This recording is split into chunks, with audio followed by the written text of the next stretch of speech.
APBN 2024 akan mencapai berbagai program target pembangunan.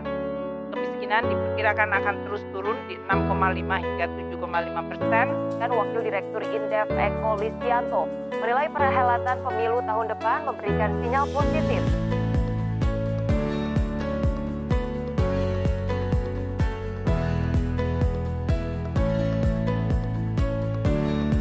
Terima kasih kepada Philips Sekuritas Indonesia. Pada kesempatan ini kita akan berdiskusi mengenai apa yang terjadi tahun 2024. Tadi sudah sampaikan sama Mbak Clara bahwa ini 2023 sudah lewat, hampir selesai. Tentu kita melihat ada banyak sekali perkembangan yang terjadi, ada antusiasme ekonomi global ketika China melonggarkan restriksi atas perekonomiannya, tapi kemudian ada perlambatan ekonomi, kemudian ada berbagai hal yang terjadi, dan tentu ini mewarnai panjang tahun 2023, dan ini juga menjadi landasan bagi kita untuk melihat apa yang terjadi tahun 2024. Tentu Bapak Ibu di sini bukan cuma sebagai investor, tapi mungkin di antara Bapak Ibu juga ada pebisnis yang tentu ingin ada gambaran kira-kira tahun depan itu akan seperti apa yang menjadi peluang, apa yang menjadi tantangan, apa yang harus saya mitigasi. Nah, saya akan mulai dengan presentasi saya. Next. Jadi Ibu Bapak, ini adalah rilis terbaru dari, maaf ini belum ganti. Oke. Inilah rilis terbaru dari Outlook yang disusun oleh IMF pada bulan Oktober lalu. Kita bisa perhatikan di sini ada beberapa perubahan, tetapi kita bisa melihat pola dasarnya bahwa pertumbuhan ekonomi global tahun 2024 diperkirakan akan sedikit melambat. Oke, melambat. Ya nggak banyak sih, cuma 0,1 melambatnya dibanding dengan 2023. Tapi tentu yang pertanyaannya, ini siapa yang melambat nih? Siapa yang tetap? Nanti kita akan lihat. Jadi kita perhatikan di sini yang melambat ternyata ada negara maju. Dari 1,5 menjadi 1,4%. Sementara emerging market atau negara berkembang dan negara frontier atau developing itu boleh dikatakan tetap sama. Tapi kok kayaknya kurang memuaskan jawaban seperti ini. Kita maju, next. Oke, next. Jadi ini kita bisa lihat ini breakdown-nya Bapak Ibu. Jadi kalau kita lihat di sini, ternyata kelihatan ini yang melambat cukup signifikan adalah ekonomi terbesar dunia, yaitu Amerika. Jadi next. Nah, oke. Dari 2,1 menjadi 1,5%. Apakah angka itu jelek? Gak jelek amat sih sebenarnya, karena memang Amerika ekonominya cukup besar sehingga untuk bisa persentase berikutnya juga nggak gampang. Jadi kita perhatikan di sini berdasarkan proyeksi IMF, ekonomi Amerika akan sedikit melambat menjadi sekitar 1,5% pada tahun 2024. Oke, next kita bisa perhatikan juga Eropa. Eropa yang akan pulih, jadi itu kurang tepat nih. Amerikanya melambat, Eropanya membaik. Memang sepenuhnya ini karena perkembangan terbaru, Eropa sudah mulai bisa mengantisipasi atau bisa menyesuaikan diri dengan terhadap efek yang terjadi akibat serangan Rusia ke Ukraina yang cukup panjang dan berdampak pada harga energi dan juga kemampuan atau daya saing perusahaan-perusahaan Eropa dalam menghasilkan produk. Jadi ada recovery sini. Next kita bisa perhatikan. Nah, Jepang, ini yang agak sulit kebalik ya. Jadi kalau Eropanya menguat, Jepang yang melambat memang dari basis tahun 2023 ini 2% menjadi sekitar 1%. Masalahnya apa dengan Jepang? Ini ada hubungannya juga dengan nilai tukar, di mana kita Bapak Ibu mungkin bisa perhatikan nilai tukar yen itu saat ini sangat lemah. Dan bagi Jepang pelemahan yen ini cukup signifikan dibandingkan periode-periode yang lalu. Jadi kalau dulu yen melemah bagi perusahaan Jepang itu agak oke, ya disambut dengan baik karena apa? Produknya bisa lebih kompetitif. Tapi pada tahun ini yennya itu bablas, turunnya dalam banget. Jadi industri di Jepang, manufaktur harus menyesuaikan diri dan kemudian ada hal-hal yang perlukan mitigasi risiko. Tetapi memang di sisi lain juga kita bisa perhatikan mungkin ibu bapak yang mungkin kepikiran untuk pelesiran, Jepang tuh lagi murah banget loh. Jadi kelihatan yennya itu ternyata menarik bagi wisatawan. Nah ini yang selalu ditujukan atau digunakan oleh pemerintah Jepang untuk bisa menstimulus ekonominya. Mereka memerlukan pertumbuhan baru dan pertumbuhan baru ini mungkin bisa datang dari pariwisata. Mereka sangat agresif di sisi ini dan mereka melihat bahwa kita ingat beberapa waktu lalu sebelum COVID-19 Juga ada relaksasi atas visa, kunjungan, karena memang Jepang dengan penduduk yang semakin tua nggak bisa semata-mata bergantung pada manufaktur. Mereka harus punya sumber baru, dan hal ini services, masuk ke dalamnya adalah pariwisata menjadi sumber baru. Nah ini Jepang jadi masih oke. Jadi kalau kita perhatikan di sini, next. Inggris yang melemah, tapi tahun depan diperkirakan akan membaik menjadi 0,6. Next. Ini kalangan kursi, tapi kira-kira advance ekonomi atau ekonomi negara maju dari 1,8 menjadi 2,2. Next. Nah, ini emerging countries ini kita bisa perhatikan. Next, kita bisa perhatikan di sini ada satu yang cukup signifikan turun, yaitu yang nomor 2, China. Dari 5% menjadi 4,2. Ini ceritanya kan panjang, tetapi tema buat tahun depan ini memang ada kaitannya dengan perlambatan ekonomi China dan masalah-masalah yang ada di dalamnya. Kita maju, next. Next. Nah, tadi kan dunia ya, kita sekarang fokus pada Asia Pasifik. Kita lihat Asia Pasifik, ini adalah negara-negara maju di Asia Pasifik, kalau kita bisa perhatikan di sini, next. Nah, Jepang tadi sudah sebutkan, next. Australia juga melambat pada tahun 2024 dari 1,8 menjadi 1,2. Mungkin Ibu Bapak bertanya, kenapa ya Australia melambat? Nah, Australia itu memang nggak unik ya Ibu Bapak, karena walaupun statusnya negara maju, tapi negara ini ekonominya sangat banyak ditopang pertumbuhannya oleh raw material, terutama biji besi dan juga batu bara. Tapi kan mereka bisa bikin yang lain. Enggak tuh, ternyata Australia itu selama bertahun-tahun memang punya industri, punya manufaktur, punya sektor keuangan, tetapi ternyata penopang ekonomi terbesar masih tetap bahan mentah. Dalam hal ini adalah energi dan mineral. Oke, next.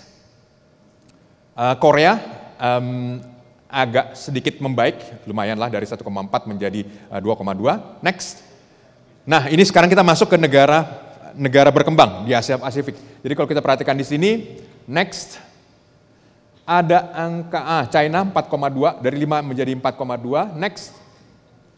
Kita tentu lihat India cukup stabil, 6,3 menjadi 6,3, tetap di 6,3, dan Indonesia, next, 5%, tetap 5%. Ini adalah proyeksinya, jadi kalau misalnya ditanya ekonomi Indonesia tahun 2024 seperti apa, kita para ekonom biasanya coba deh tanya yang lain deh, kenapa? Ya begitu juga. Jadi Indonesia itu memang punya struktur ekonomi yang unik. Pertumbuhan ekonomi Indonesia itu bagian terbesarnya adalah berasal dari konsumsi. Private consumption. Private consumption itu maksudnya apa? Segala sesuatu yang dibelanjakan tidak berasal dari APBN. Nah jadi, oke, terima kasih. Tidak ada dari PBN. Nah itu mencakup sekitar 50% dari ekonomi Indonesia.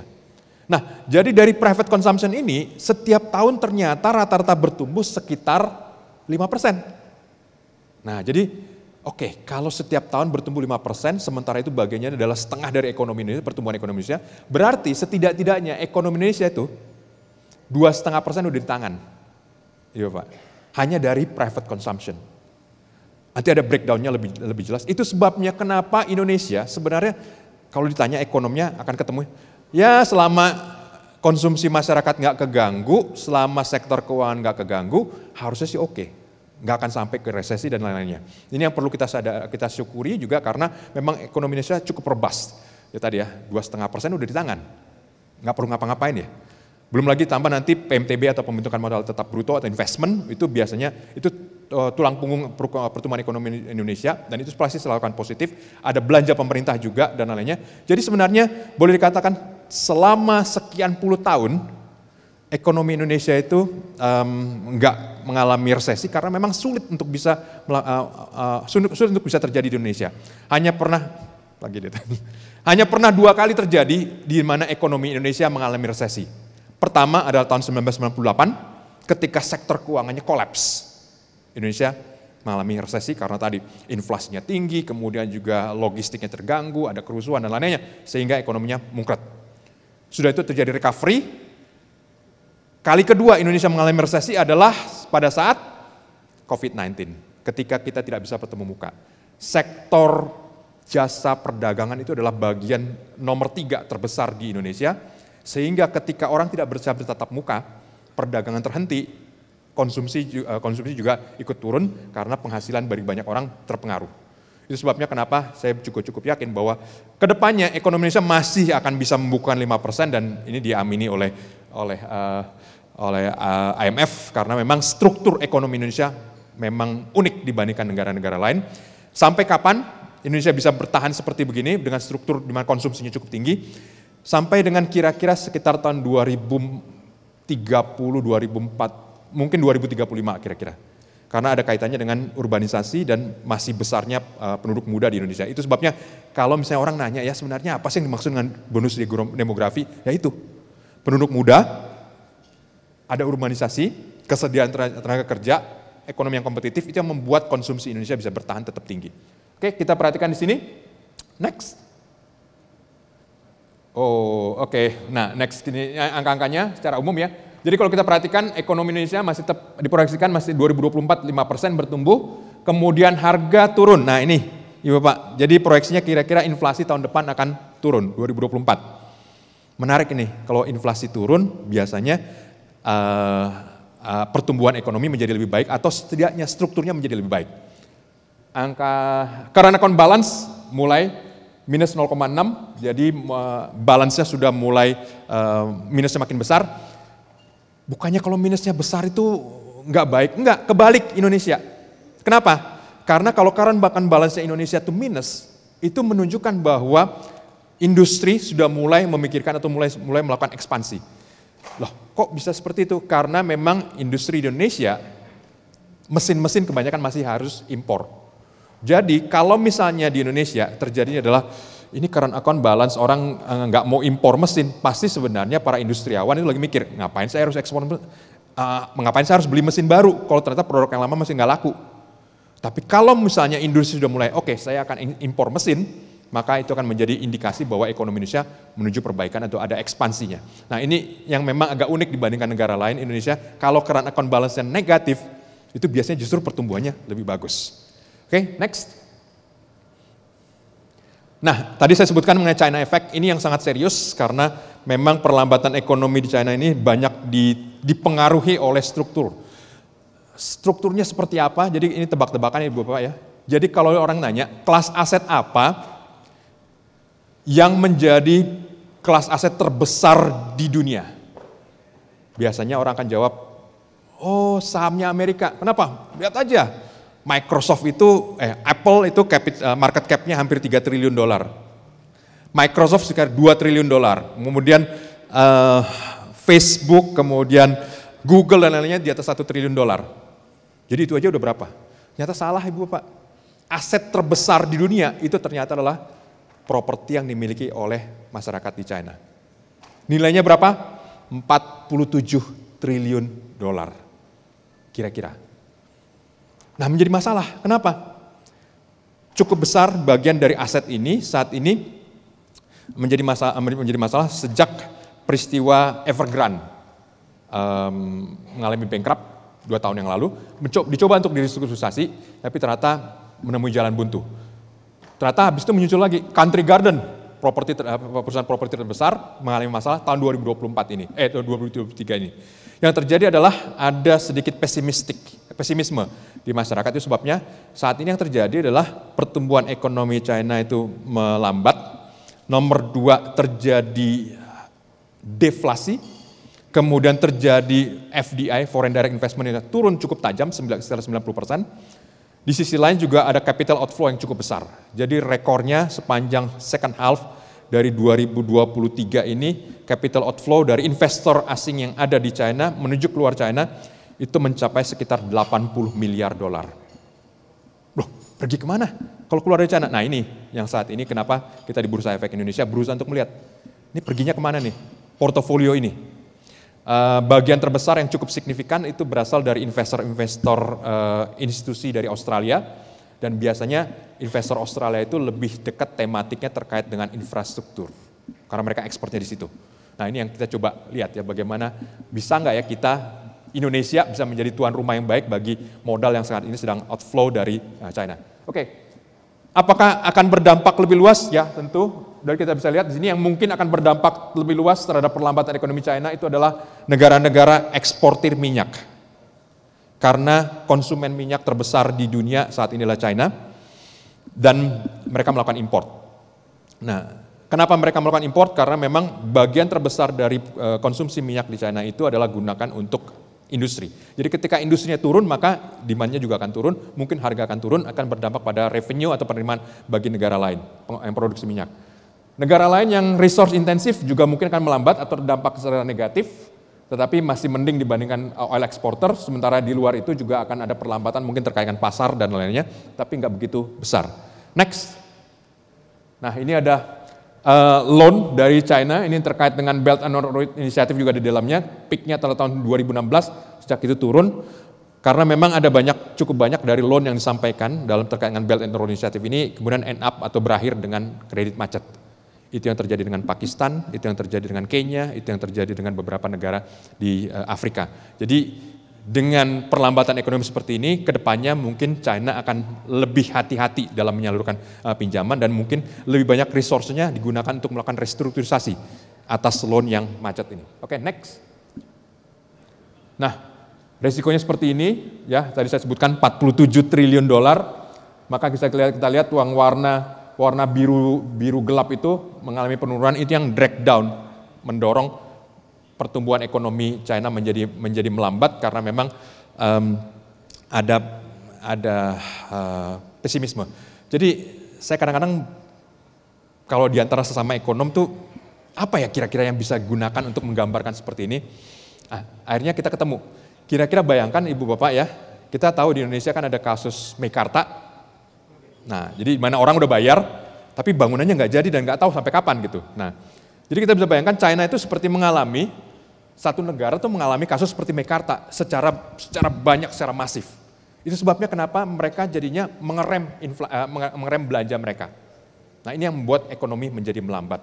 Tentu kita berharap bahwa ini nggak berlangsung terus-menerus dan pemerintah sentral, pemerintah pusat China juga sudah melakukan langkah mitigasi, itu sebabnya ada relaksasi dan lainnya, tetapi memang ini akan menjadi perjalanan yang cukup panjang.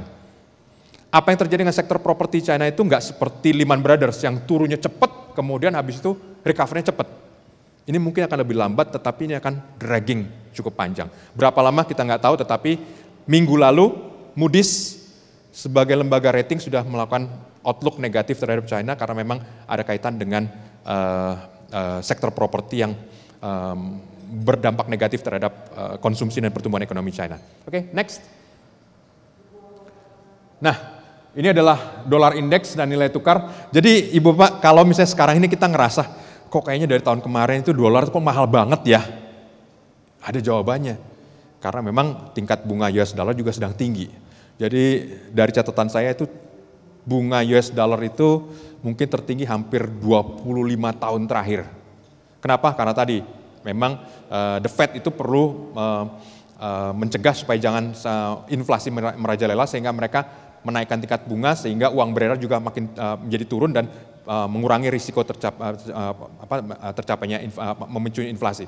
Dan karena itu kita melihat juga nilai itu kalau misalnya the Fed sudah naikin tingkat suku bunga kemudian ditahan, maka mau nggak mau negara lain juga harus ikut naikin tingkat suku bunga juga. Banyak negara yang menjadi korban seperti ini, sekitar 30 negara saat ini mengalami kesulitan dalam melakukan restrukturisasi ekonomi mereka karena memang tingkat bunga sangat tinggi dalam US dollar dan ditahan cukup lama dan beberapa negara tidak sanggup melakukan servicing atas debt mereka. Tapi kalau Indonesia, oke, nggak ada masalah dengan tingkat bunga ini. Walaupun memang kalau bisa sih turun ya, karena kenapa? US dollar mahal itu juga kan bagi kita, impor kita juga jadi mahal kan. Nah kemudian tingkat bunganya tinggi, ini juga menyulitkan bagi Bank Indonesia. Kenapa? Kalau dolar aja bisa sampai 5%, berarti supaya rupiah menarik berarti harus di atas 5% kan. Nah itu yang membuat kenapa sepanjang tahun 2023 ini yang menjadi primadona investasi justru adalah instrumen yang sebenarnya dari dulu nggak begitu terlalu menarik, yaitu bonds, government bonds. Jadi bonds, Ibu Bapak, saya mula-mula juga bingung ya kenapa saya sampai disuruh sama istri, Pak, bantuin dong, ini kita saya mau ambil ori, kenapa mesti bantuin? Ternyata istri saya anggota di prime customer di beberapa bank dan kemudian dia mau beli bukan sun ya, tapi ori. Dan ternyata ori itu benar-benar dibuka jam 8 pagi, dalam waktu 10 menit itu bisa habis jatah untuk hari itu. Fenomena sepanjang tahun 2023 ini.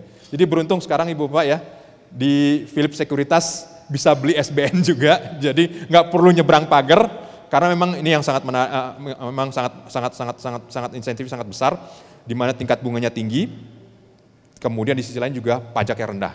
Nah ini yang perlu kita pertimbangkan untuk melakukan diversifikasi. Tapi apakah ini akan berlangsung terus? Kayaknya sih enggak. Kenapa? Nanti kita akan lihat. Oke, next.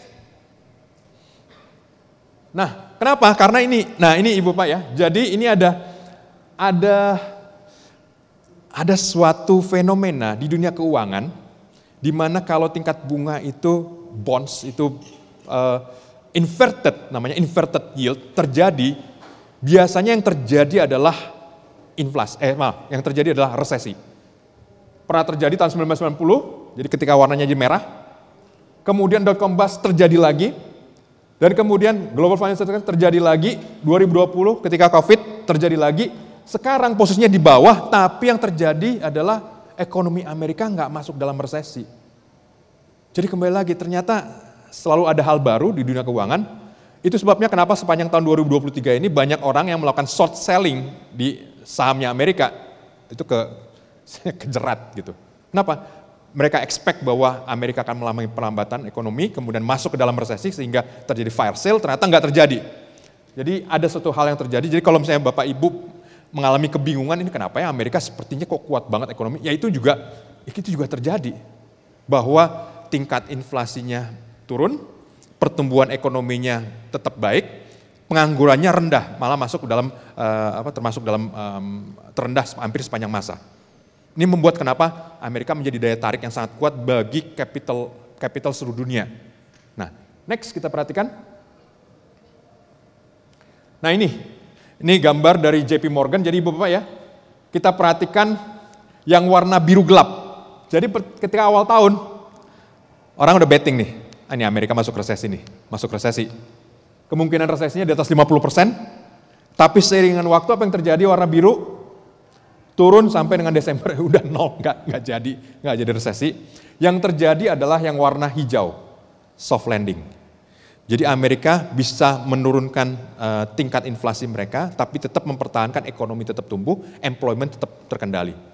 Terjadi soft landing, mungkin memang akan bisa terjadi resesi pada 2024 sampai dengan first half 2025, tapi sifatnya mild. Jadi nggak sampai berpanjangan, nggak sampai 6 bulan, nggak sampai berapa bulan, mungkin cuma 1 quarter.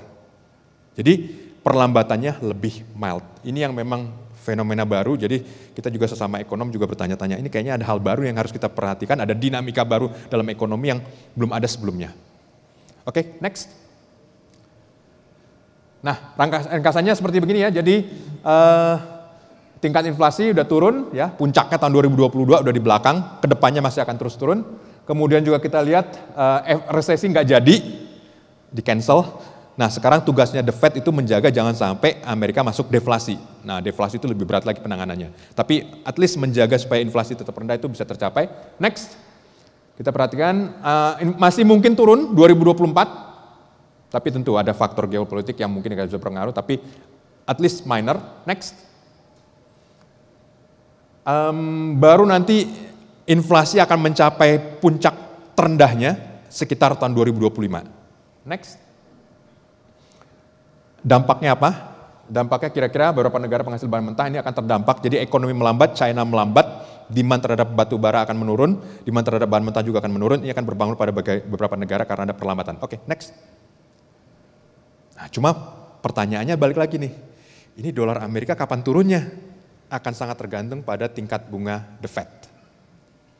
Kapan The Fed akan motong tingkat suku bunga? Ini pertanyaan yang nilainya $1 triliun. Tapi intinya adalah begitu The Fed melakukan pemotongan tingkat suku bunga, maka ini kesempatan bagi negara lain untuk bisa bernapas. Selama mereka kecekek gitu karena tingkat bunga The Fed yang sangat tinggi.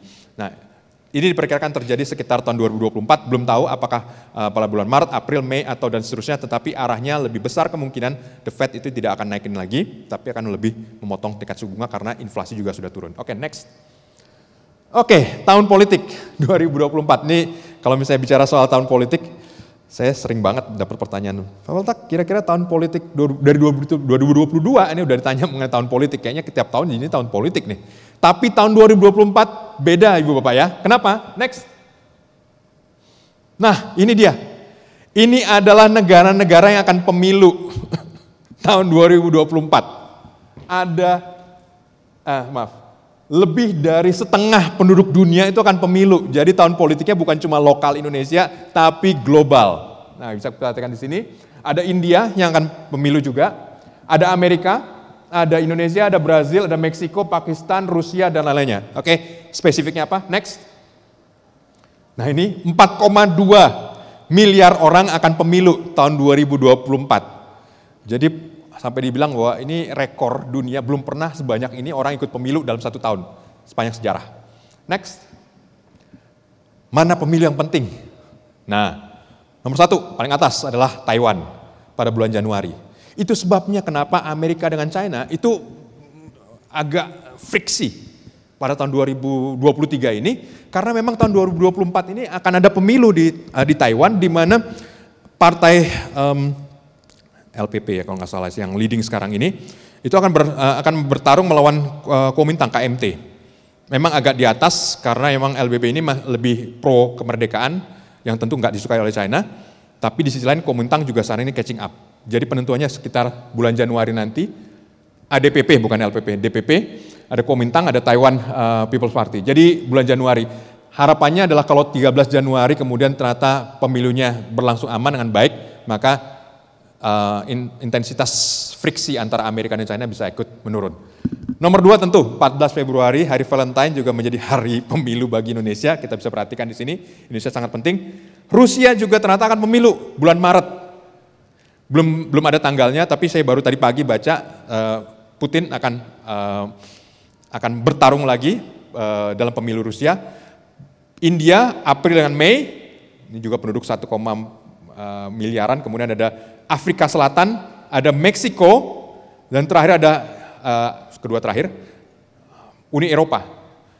Juni 6 sampai 9. Itu sebabnya Ibu Bapak, kalau kemarin-kemarin itu ada berita di mana partai dengan kanan ekstrim menang pemilu di Belanda, ini menjadi suatu hal yang signifikan karena memang ini akan menjadi rangkaian panjang terhadap pemilu Uni Eropa, di mana nantinya parlemen Uni Eropa akan dibentuk berdasarkan partai-partai yang menang ini. Di Jerman ada AfD, Alternative for Deutsch, yang juga suaranya meningkat. Jadi ini sekarang dunia ini, Eropa ini agak panas tuh karena tadi banyak kekhawatiran terhadap pengungsi, banyak sekali kekhawatiran terhadap perlambatan ekonomi, sehingga udahlah kita kembali ke core-nya, jadi nasionalisme menjadi lebih tinggi, itu sebabnya kenapa partai-partai kanan memenangkan banyak suara. Belum terakhir, pemilu Amerika November, tanggal 5 November tahun 2024. Jadi kembali lagi Ibu Pak, kitanya sih bisa aman. Oke, kita udah tahu lah, maksudnya kita sudah 5 kali melakukan pemilihan presiden langsung ya, kalau masuk ke 5, udah pengalaman kan, seharusnya nggak terjadi hal yang istimewa dan begitu-begitu aja. Tapi memang pendewasaan politik kita ini juga ada manfaatnya, yaitu kalau dulu tahun 2004 ketika terjadi pilpres itu orang kayaknya wah nanti gimana ya nilai tukar seperti apa dan seterusnya, ternyata nggak ada apa-apa tuh. Kemudian selanjutnya juga nggak ada masalah. Jadi istilahnya saya juga melihat bahwa Indonesia itu sudah lebih dewasa secara politik dan juga secara ekonomi, sehingga dua-duanya berjalan pada rel yang terpisah. Oke, kita next. Ekonomi dan pemilu di Indonesia, next. Kita bisa perhatikan di sini. Nah, ini yang saya katakan tadi. 2009 pertumbuhan ekonomi 4,7, 2014 5,01, 2019 5,02. Bedanya signifikan enggak? Enggak signifikan. Udah 3 kali periode, 1, 2, 3. Yang 4 ada kepanjangan di belakangnya. Tapi kita lihat pertumbuhan ekonomi enggak ada gejolak. Ya. Kemudian kita lihat ini juga ada inflasi, kemudian juga nilai tukar, ya masih dalam range. Jadi kalau bisa perhatikan di sini, ya dengan sebelum pemilu dengan sesudah pemilu juga nggak beda banyak. Ini juga dengan sebelum dan sesudah pemilu juga nggak ada beda banyak. Sini juga nggak ada beda banyak juga. Jadi at least Indonesia sebenarnya sudah dalam posisi ya oke, pemilu jalan terus, tapi ya juga ekonomi akan berjalan dengan sendirinya. Udah autopilot lah istilahnya. Oke, next. Nah ini adalah kira-kira gambaran. Jadi Ibu Bapak nggak usah khawatir, ini dokumen publik ya. Jadi ini semua nggak ada rahasia. Jadi mungkin nanti Pak Daniel Teja kalau misalnya mau kliennya itu nasabahnya berminat, silakan PDF-nya tersedia, jadi bisa dibaca-baca karena ini isi angka semua. Saya juga kalau ceritanya juga susah. Tapi kira-kira gambarnya seperti ini Ibu Bapak. Jadi pertumbuhan ekonomi 4,7, 5,01, 5,02 dan nggak ada hal yang istimewa. Bahwa konsumsi masyarakat juga tetap terjaga, jadi kontribusinya tadi ya 3,07 karena tadi 3,03, 3,12 itu yang saya bilang tadi 3%, 2,5%, 3% itu udah di tangan. Ternyata tetap intact. Jadi saya juga melihat bahwa diekstrapolisasikan ke depan, apalagi kita tahu bahwa kabinet yang sekarang pun masih akan bekerja sampai dengan masa demisioner sekitar bulan Oktober. Jadi seharusnya sepanjang 2024 itu seharusnya nggak ada shock karena masih keputusan masih sama, orangnya juga masih sama. Mungkin nanti nantinya akan ada kabinet baru, tapi ya sampai dengan proses itu tentu masih akan sesuai dengan jalur atau rencana yang ada di dalam APBN. Next. Oke, kalau misalnya Indonesia seperti begitu, next kita bisa lihat di sini. Nah, ini adalah gambaran mengenai snapshot per 1 Desember, jadi kita bisa perhatikan recovery dari tahun 2020, yang terbesar itu adalah saham di dunia dengan 39%, tapi sangat dominan adalah S&P 500, jadi saham Amerika sangat dominan di situ. Saham China itu, Chinese equities minus 27%, 27,6%. Kemudian kita bisa perhatikan bonds jangka panjang juga minus karena memang bonds 30 tahun harganya turun akibat yieldnya juga turun. Next. Nah ini Bapak Ibu bisa perhatikan angka-angkanya nanti di handout. Next. Nah ini adalah performa mata uang, jadi kita perhatikan sampai dengan 1 Desember 2023. Yang paling melemah kita bisa perlihatkan berdasarkan heat map di sini, lira Turki 35%, kemudian lain. Next. Secara emerging country adalah menguat sekitar 3,4%, Indonesia seperti apa? Next. Nah 0,6, stabil lah istilahnya. Nggak sampai melemah, tapi juga cukup stabil. Next. Nah ini adalah gambaran mengenai performa equity dalam US dollar atas berbagai dan excess return. Jadi Bapak ini kalau bulannya dari 0, jadi yang namanya saham-saham di Amerika itu memang udah mahal dan masih tetap naik sekitar 12%. Sementara emerging countries itu, emerging market seperti Indonesia justru lagi murah-murahnya. Nah, oke, next. Apakah performanya sama seperti itu? Jadi kita perhatikan ini Bapak, saham yang paling emerging countries, saham yang performa paling bagus adalah Brazil dan Meksiko. Kenapa bisa seperti itu? Brazil karena mereka ekonominya baru mengalami restrukturisasi dan kemudian tingkat bunganya sekarang ini sempat ditarik tinggi dan sekarang ini menuju rendah sehingga jauh di atas inflasi yang sebelumnya ada sehingga ada recovery di situ. Meksiko mendapat banyak sekali manfaat dari relokasi atas industri-industri yang sekarang banyak terjadi di Meksiko. Ya, jadi kuncinya adalah apa? Kalau misalnya nilai tukar menguat terhadap mata uangnya, maka flow atas equity juga akan mengikuti. Jika perhatikan di sini, Taiwan, ada Korea, Taiwan sama Korea ceritanya adalah terkait dengan teknologi. India ada di situ, Indonesia ya agak mirip lah, tapi lebih terpengaruh pada nilai tukar. Thailand, Malaysia itu agak jelek performanya. Nah, sektornya kita bisa perhatikan memang pendorong utamanya sektor di pasar modal dunia itu saat ini adalah teknologi informasi. Sangat dominan, apakah itu di emerging market ataupun di developed market, dua-duanya sama. Kemudian sektor energi ada telkom, financial dan seterusnya. Tapi inilah gambaran bagaimana saat ini distribusi atas sektoral di emerging market maupun di developed market. Next. Ini dia. Ini adalah heat map lagi, ketemu lagi heat map. Atas performa IHSG selama 10 tahun terakhir. Dibagi berdasarkan per bulan. Kemudian di sini juga kita lihat, itu yang dibunderin itu apa ya? Itu adalah tanggal pemilu. Jadi Bapak Ibu bisa perhatikan ya, itu pemilu 2014 tuh ya oke, malah 4,31% naik, kemudian mungkin ada faktor-faktor lain, tetapi intinya adalah nggak ada sesuatu yang istimewa banget. Kemudian 2019 juga sama seperti itu, dan ini mungkin bagi Ibu Bapak ini bisa berguna, jadi bisa ngelihat ya siklus 10 tahun ya. Rata-ratanya juga kelihatan di atas tuh, average rata-rata di atas, sehingga nanti ke tahun depan bisa kira-kira memprediksi, oh ini bulan Januari, ini biasanya biasanya berapa returnnya dan lain-lainnya bisa diatur sendiri. Oke, next. Nah ini 2019 ya, next. 2014 tahun pemilu. Jadi kalau kita perhatikan secara tahun pemilu, dua pemilu terakhir tuh nggak ada sesuatu yang signifikan. Jadi memang kita sudah menyesuaikan diri antara politik dengan ekonomi. Next. Ini ada di atas average-nya. Next. Besaran sektoral, sektor finansial masih tetap yang terbesar. Nah ini yang menjadi menarik. Kalau The Fed bisa nurunin suku bunga, kemungkinan juga BI bisa mulai lebih bernapas. Mungkin bisa nurunin suku bunga, mungkin ekspansi kredit bisa akan ditingkatkan karena pressure atau tekanan terhadap tingkat suku bunga yang diakibatkan The Fed yang sangat tinggi ini bisa akan berkurang. Saya melihat bahwa beberapa sektor akan sangat diuntungkan kalau terjadi pemotongan suku bunga. Sektor apa saja nanti kita akan ketemu. Tapi ini gambarannya, Ibu Bapak ya. Next. Nah ini dia. Wah ini harusnya. Jadi equity US equity itu saat ini posisinya di atas. Jadi kalau dibilang mahal banget, udah tinggi banget di atas. Nah di sini sementara di sisi lain, emerging market itu sekarang ini sedang posisi termurah selama 50 tahun terakhir. Emerging market. Jadi Ibu Bapak, ini bisa menjadi bekal kita tahun 2024. Ini udah di rock bottom nih sebenarnya.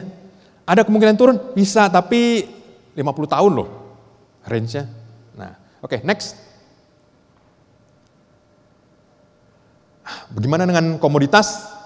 Komoditas seperti ini, ya Bapak, kita bisa perhatikan 2023, rata-rata komoditas minus. Tuh lihat yang positif cuma 2, yaitu lithium, dan nomor 2-nya itu emas. Sisanya minus terus bawah. Yang paling bawah, batu bara. Sebelumnya, batu bara juga. Kenapa? Karena sebelumnya, tahun 2021 naiknya udah 160%. Nah jadi kembali lagi Ibu Pak, ini ada clue-nya. Ini dok, makanya Pak Daniel, ini buat pegangan nih buat para Bapak Ibu yang jadi investor. Ini loh.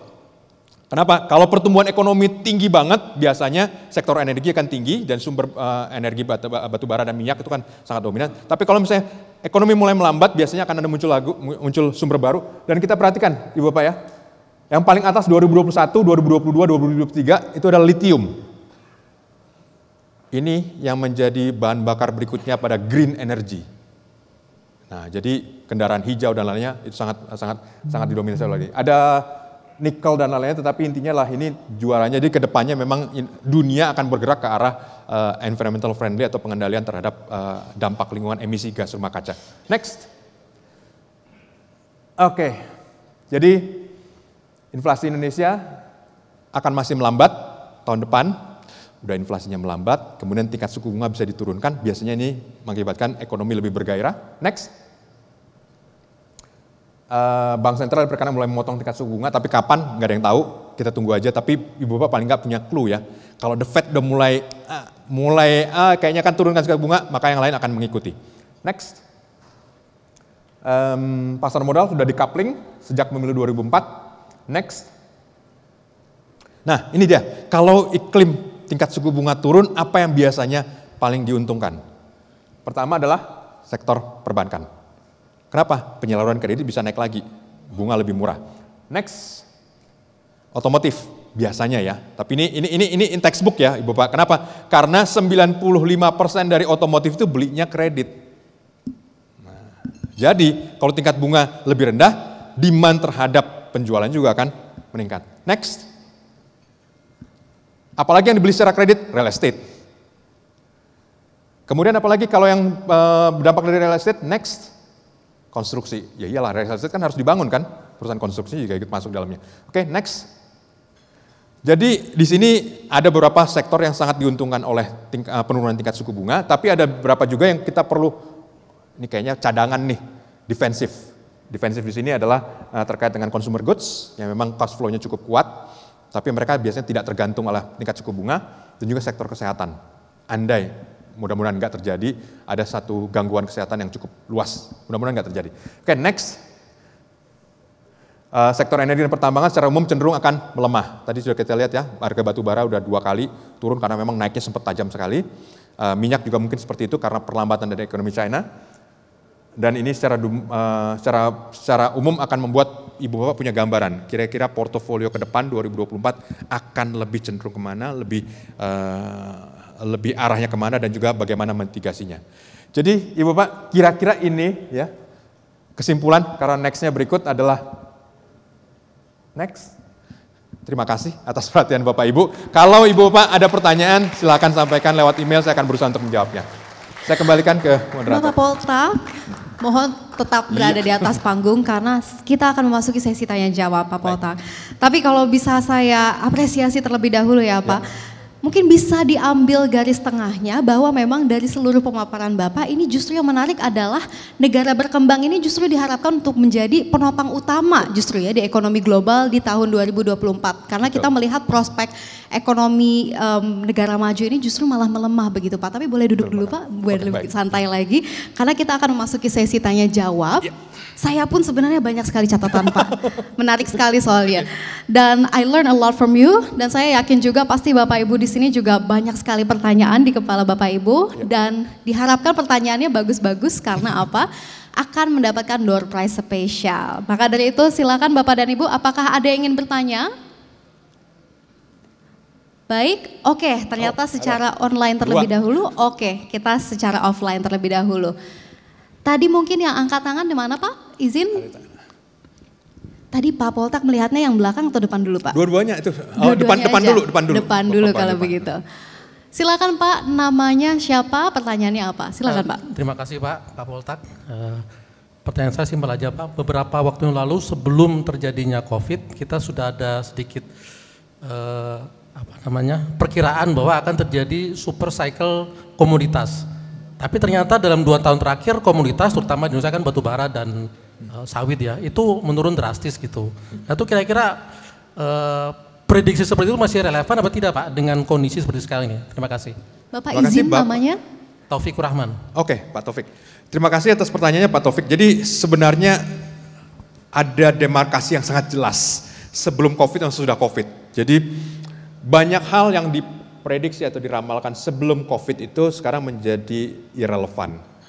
Nah, tapi memang super cycle yang diramalkan pada waktu itu ada kaitannya dengan recovery atas ekonomi China yang memang menjadi konsumen terbesar atas semua bahan mentah ya. Nah, jadi kalau memang China akan terus bertumbuh, maka akan menyerap banyak sekali. Sampai saat ini memang nggak ada negara yang bisa menggantikan China sebagai sebagai pendorong utama atas super cycle yang ada. Jadi kembali tadi pertanyaan Pak Taufik, sesudah COVID berakhir, ya belum berakhir, tapi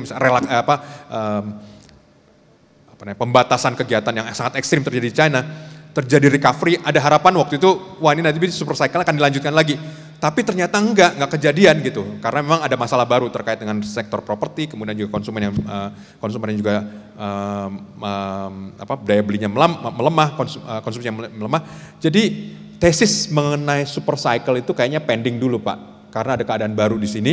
Di sisi lain juga super cycle itu punya musuh, nemesis, ya, yaitu efisiensi dan terutama dalam hal ini ada kaitan dengan green economy. Nah, jadi driver terbesarnya atas super cycle adalah minyak bumi dan batu bara. Saat ini justru banyak negara sudah mulai serius memitigasi emisi gas rumah kaca dengan perkembangan atas teknologi ramah lingkungan dan terkait dengan green energy. Jadi kita bisa lihat tadi Pak, makanya lithium 3 tahun berturut-turut jadi juara nomor 1 karena memang saat ini dunia lagi bergerak ke arah yang baru di mana sektor transportasi akan lebih banyak menggunakan atau beralih ke arah electric vehicle. Jadi saham-saham batubara kita dam aja Pak ya? Kita lihat ya Pak, kita lihat karena kembali lagi saya nggak bisa memberikan rekomendasi, tapi kembali lagi, Ibu Bapak udah lihat petanya nih, peta 10 tahun loh ya. Jadi nanti sepanjang tahun 2024 bisa lihat kira-kira akan beraknya kemana. Kira-kira begitu Pak. Luar biasa pertanyaan lanjutannya itu justru spesifik begitu ya. Tapi nggak apa-apa Pak, bagus. Oke baik, terima kasih jawabannya Pak Poltak, terima kasih pertanyaannya Pak Taufik. Tadi kita masih memiliki satu pertanyaan secara offline, silakan Pak, namanya. Oke, terima kasih, nama saya Bambang. Pak Bambang? Iya Bambang nama saya. Oke, Bambang. Saya setuju sekali dengan pendapatnya Pak Poltak dan kita semua nunggu. Ini the Fed ini akan kapan sih? Kalau nggak salah ini kan masih ada 1 round lagi dia mau naikkan. Kita nunggu harap-harap cemas, minggu lalu juga emas sampai ke 2150 kan, kemudian turun lagi gitu. Memang semuanya boil down apakah the Fed tahun ini masih akan tetap naikkan, Pak? Terima kasih. Ya, makasih Pak Bambang. Tinggal 1 meeting lagi nih Pak. Exactly. Minggu ini, tapi kalau konsensus secara umum sih enggak Pak, stay, tetap. Karena kembali lagi, the Fed kan selalu driven by data. Jadi kalau kita lihat angka PCE turun, angka PCE jadi consumer spending di price consumer expenditure itu posisinya turun, kemudian juga HKI harga inflasi konsumen itu juga posisinya turun, malah cukup tajam, sempat cukup tajam juga. Jadi sepertinya sih enggak. Jadi satu Pak, the Fed sukses loh soft landing Pak. Ini kejutan ya, kejutan karena baru pertama kali terjadi soft landing dan harapan kita ya itu kan bisa berlanjut. Jadi kalau soft landing itu bisa sukses tentu tinggal ngejaganya nih Pak. Karena kembali lagi satu yang perlu dijaga oleh the Fed jangan sampai jatuh ke deflasi. Nah deflasi itu lebih susah obatnya gitu. Jadi saya rasa sih supaya nggak jadi jatuh ke deflasi lebih mungkin the Fed akan tetap aja pada posisi sekarang. Too early untuk motong tapi at least nggak naikin lagi Pak. Kira-kira begitu sih Pak. Baik, terima kasih atas jawabannya Pak Poltak. Pak Bambang terjawab ya, jadi harap-harap cemas, kayaknya lebih baik cemasnya begitu. Oke baik, kita masih memiliki 1 pertanyaan lagi. Baik, silakan. Ada 2 malah. Mungkin Bapak yang di kanan terlebih dahulu ya, karena tadi sudah angkat tangan duluan. Silakan Pak. Baik Pak, namanya terlebih dahulu. Nama saya Teddy. Pak Teddy ya. Pak Poltak, kita tahu tahun depan kan kita pemilu. Pertanyaan saya, apa pengaruhnya buat perekonomian Indonesia jika misalnya paslon 1 yang terpilih atau paslon 2 yang terpilih atau apa pengaruhnya buat perekonomian Indonesia? Dan bagi ekonom, paslon mana yang ramah untuk investasi? Terima kasih. Pak tadi pertanyaannya sulit dijawab, tapi gini Pak, dari dinamika yang terjadi sebenarnya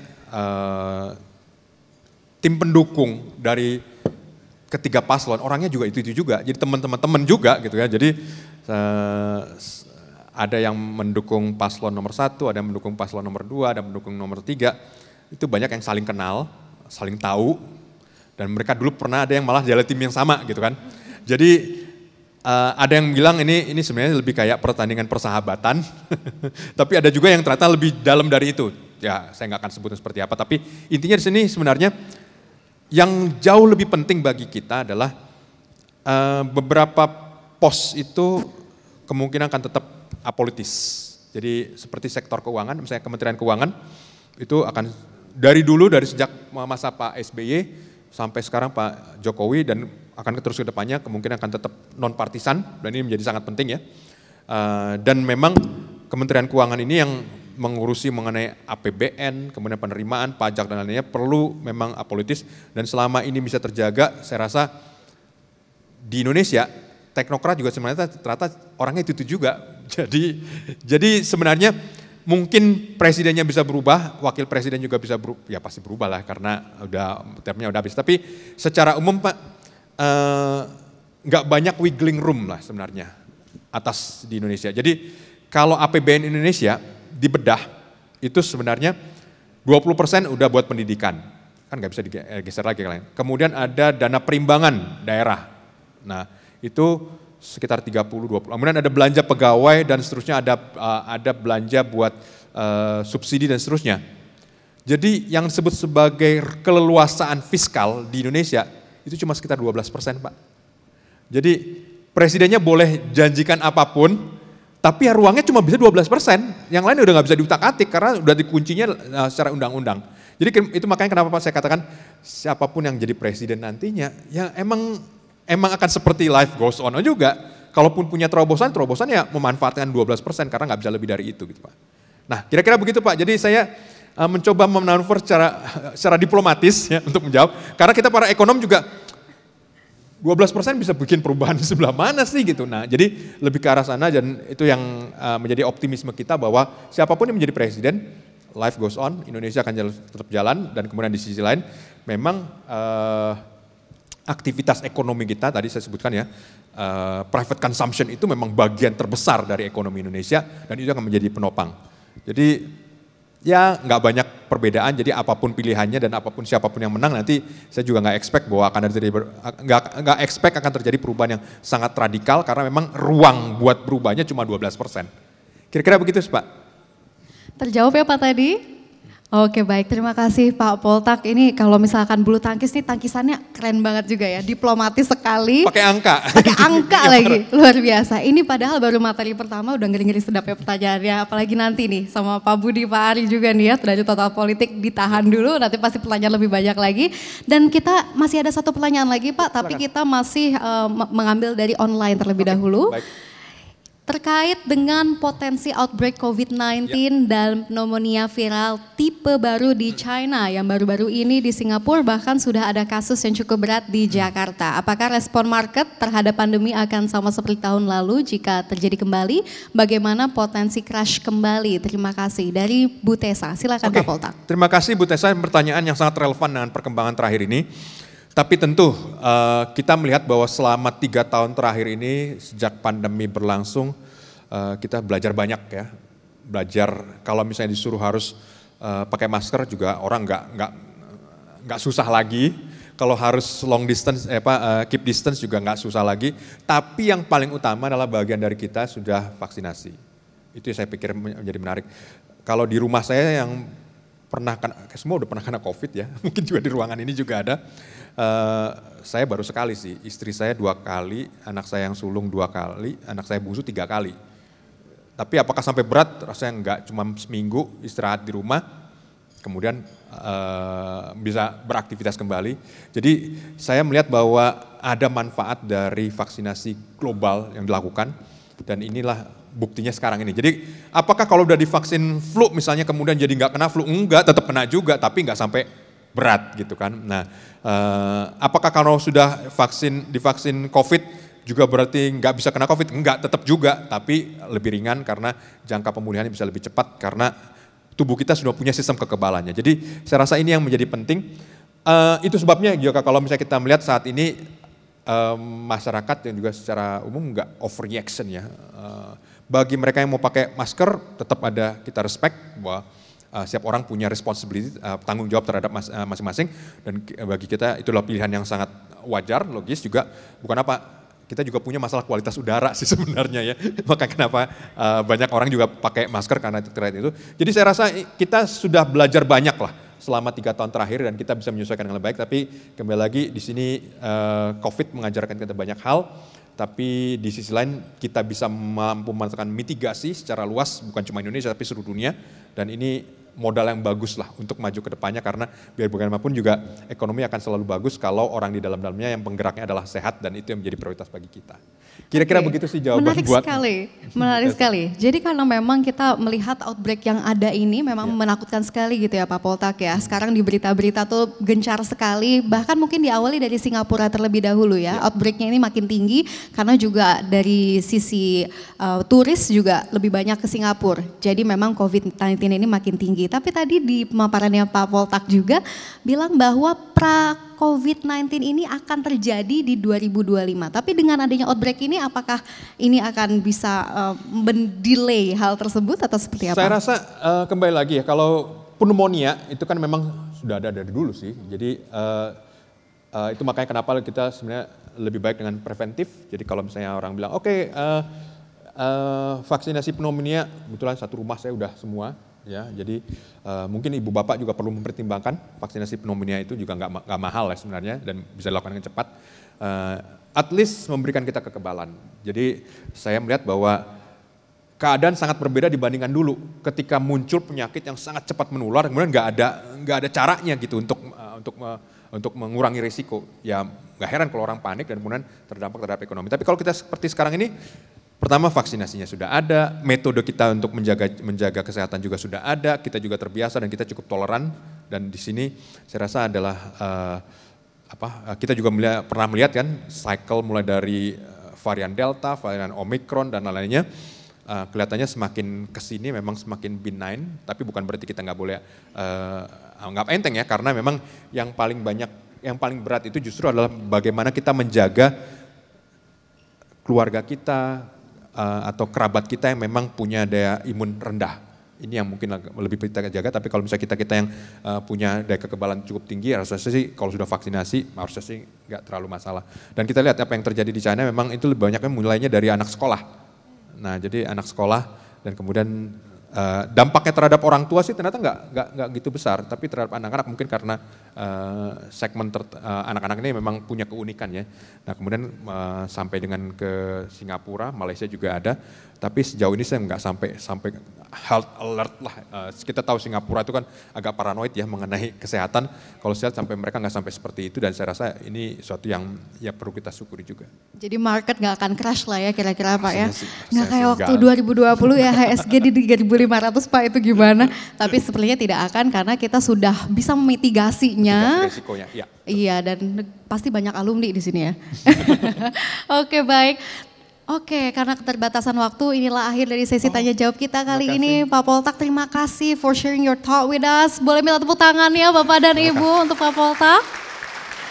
Terima kasih banyak Pak Poltak. Terima kasih Mbak Clara. Kami persilakan untuk kembali ke tempat duduk. Oke, Ibu Bapak, saya permisi. Oke, baik. Baik. Sekali lagi boleh minta tepuk tangannya untuk Pak Poltak.